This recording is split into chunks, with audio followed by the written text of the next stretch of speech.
ചില ദിവസം ഞാൻ നല്ലോണം നേരം വൈകാറുണ്ട് കേട്ടോ എണീക്കാൻ വേണ്ടിയിട്ട്. അങ്ങനെയുള്ള ദിവസങ്ങളിൽ ഞാൻ ഇത് വെച്ചിട്ടാണ് അഡ്ജസ്റ്റ് ചെയ്യാറുള്ളത്. വേറെ ഒന്നുമല്ല, നമ്മുടെ മാഗിയാണേ. മാഗി ആകുമ്പോൾ ഇവിടെ എല്ലാവരും കഴിച്ചോളും, പെട്ടെന്ന് പണി കഴിയുകയും ചെയ്യും കേട്ടോ. അപ്പോൾ ആദ്യം ഞാൻ എന്താ ചായ കാച്ചാനുള്ള പരിപാടി നോക്കുന്നുണ്ട്. അപ്പുറത്തെ അടുപ്പിൽ നമ്മുടെ മാഗിക്കുള്ള പരിപാടിയും കൂടെ നോക്കുന്നുണ്ട് കേട്ടോ. കടയിൽ പോയി മാഗി 2 എണ്ണം വാങ്ങിച്ചിട്ടുണ്ടായിരുന്നേ. അങ്ങനെ നമുക്ക് 2 എണ്ണമൊക്കെ ധാരാളം ആയിരിക്കും കേട്ടോ. മാഗി ഒന്നും നമുക്ക് അധികം കഴിക്കാൻ പറ്റില്ല, അതുകൊണ്ട് തന്നെ 2 എണ്ണം വാങ്ങിച്ചിട്ടുള്ളൂ കേട്ടോ. അങ്ങനെ ഞാനും മൈനൂസും ഒരെണ്ണം കഴിക്കും, ഷിനിക്കാക്ക് ഒരെണ്ണം കൊടുക്കും കേട്ടോ. അങ്ങനെയാണ് കഴിക്കാറുള്ളത്. നമ്മുടെ ഐനൂസ് ഉറക്കത്തിൽ നിന്ന് എണീറ്റിട്ട് ചെറുതായിട്ട് ഇന്നൊരു വാശി ഉണ്ടായിരുന്നു കേട്ടോ. അപ്പോൾ അതുകൊണ്ട് ഞാൻ കുറച്ച് നേരം അവൾക്ക് ഫോൺ വെച്ച് കൊടുത്തിട്ടുണ്ടായിരുന്നു, ഒന്ന് സൈഡ് ആവാൻ വേണ്ടിയിട്ട് കേട്ടോ. പിന്നെ ഞാൻ നേരെ അടിച്ചുവാരി തുടക്കാനാണ് നിൽക്കുന്നത്, കാരണം രാവിലെ പ്രത്യേകിച്ച് പണികളൊന്നും ഇല്ലല്ലോ. അപ്പോൾ ഉച്ചക്കത്തേക്ക് മാത്രമേ ഇനി പണികളുള്ളൂ. അപ്പോൾ ഈ ഒരു പണികളൊക്കെ കഴിച്ച് വെച്ച് കഴിഞ്ഞാൽ ഉച്ചക്കത്തേക്ക് എനിക്ക് പെട്ടെന്ന് കറിയൊക്കെ വെക്കാൻ നോക്കാമല്ലോ. അങ്ങനെ വേഗം ഹാളും റൂമും എല്ലാതും അടിച്ചുവാരി ഇടുന്നുണ്ട് കേട്ടോ. അപ്പോഴത്തേക്കും നമ്മുടെ ഷിനിക്കാക്കയൊക്കെ എണീറ്റ് പല്ല് വെക്കാനൊക്കെ ഉള്ള പരിപാടിക്കൊക്കെ പോകുന്നുണ്ട്. അപ്പോഴത്തേക്കും നമ്മുടെ സോഫ സെറ്റിൻ്റെ മേളിലൊക്കെ ഒന്ന് കൊട്ടിക്കൊടഞ്ഞ് വിരിക്കുന്നുണ്ട് കേട്ടോ.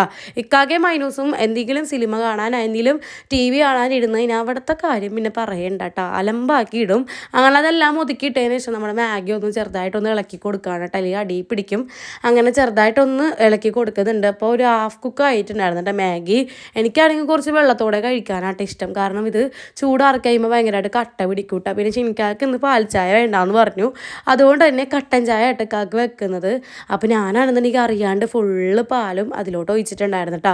അപ്പോൾ കുറച്ച് പാലെടുത്ത് മാറ്റിയിട്ട് ഐനൂസിന് വൈകുന്നേരം വരുമ്പോൾ ചായ കാച്ചി കൊടുക്കാമല്ലോ. അപ്പോഴത്തേക്ക് നമ്മുടെ ഷിനിക്കാക്ക് ഇവിടെ വന്നിട്ടുണ്ടായിരുന്നു. കാക്ക് ക്യാമറ ഓണാണെന്ന് അറിയില്ലായിരുന്നു. ക്യാമറ ഓണാന്ന് പറഞ്ഞപ്പോൾ തന്നെ ആൾ കണ്ടം വഴി ഓടിയിട്ടുണ്ടായിരുന്നു. അങ്ങനെ ഞാനിതാ കുറച്ച് പാലെടുത്ത് മാറ്റിയിട്ട് ബാക്കിയുള്ളതിലോട്ട് ചായപ്പൊടിയും പഞ്ചസാര ഏലക്കപ്പൊടിയൊക്കെ ഇട്ടിട്ടുണ്ടായിരുന്നു കേട്ടോ. പിന്നെ നമ്മുടെ ഇക്കാക്ക് അതേ ചായ കുടിക്കുന്നുണ്ട്, കട്ടൻ ചായയാണ്. അതിൻ്റെ ഇടയിൽ എന്തൊക്കെയോ കോസ്റ്റ് കാണിക്കുന്നുണ്ട് കേട്ടോ. കോസ്റ്റ് കാണിക്കാൻ നമ്മൾ ഷിനിക്കാക്കാനെ കഴിഞ്ഞിട്ടേ ബാക്കി ആളുള്ളൂ. പിന്നെ ഞാനിതാ ഫുഡ് കഴിക്കാൻ വേണ്ടി ഇരിക്കുന്നുണ്ട്. നമ്മുടെ ഐനൂസ് മാഗി കഴിക്കുന്നുണ്ട്, ഞാനിതാ ഫുഡ് കഴിക്കുന്നുണ്ട് കേട്ടോ. ഞാൻ ഇക്കാക്കായിട്ട് ഈ കളിയാക്കൽ കണ്ടിട്ടാണ് ചിരിക്കുന്നത്. പിന്നെ എൻ്റെ സ്റ്റാൻഡ് ചെറുതായിട്ട് ഒരു വളവുണ്ടെന്ന് പറഞ്ഞപ്പോൾ ഇക്കാക്ക അത് റെഡിയാക്കി തരണം കേട്ടോ. പിന്നെ എന്നെ ഓരോ പ്രാന്ത് പിടിപ്പിക്കാൻ വേണ്ടി ഓരോന്നൊക്കെ കാണിക്കുകയാണ്. എന്നെ പിച്ചയിട്ടും എന്നെ തല്ലിയിട്ടൊക്കെ ഓടുക കേട്ടോ. അപ്പോൾ ഞാനും ഒരെണ്ണം പിടിച്ച് കൊടുത്തു. അപ്പോൾ എനിക്ക് അതിനും കൂടുതലായിട്ട് ഇങ്ങോട്ട് കിട്ടിയിട്ടുണ്ടായിരുന്നു. പിന്നെ ഞാൻ അടിക്കുമെന്ന് പറഞ്ഞിട്ട് ആൾ ഓടുകയാണ് കേട്ടോ. പിന്നെ നമ്മുടെ ഐനൂസിനെ വേഗം എന്താ മേലൊക്കെ കഴിച്ചല്ല, മേലല്ല കുളിപ്പിച്ചിറക്കിയിട്ടുണ്ടായിരുന്നു കേട്ടോ. ഇപ്പോൾ 1-2 ഓട്ടം ഐനൂസിനെ കുളിപ്പിക്കുന്നത്, കാരണം അവൾക്ക് ജലദോഷം പനിയൊക്കെ വിട്ട് മാറാത്തതുകൊണ്ട് 1-2 ഓട്ടം കുളിപ്പിക്കുന്നത്. പിന്നെ ഷിനിക്കാക്കതെ പോകാൻ വേണ്ടി നിൽക്കുന്നുണ്ട്. നമ്മുടെ ഐനൂസ് റെഡി ആയി നിന്നിട്ട് കാര്യമായിട്ട് എന്തൊക്കെ പറയുന്നുണ്ട് കേട്ടോ. അപ്പോൾ അത്രയുള്ളൂ നമ്മൾ കുഞ്ഞു വീഡിയോ. ഇഷ്ടപ്പെട്ട ലൈക്ക് ചെയ്യുക, സബ്സ്ക്രൈബ് ചെയ്യുക. പുതിയ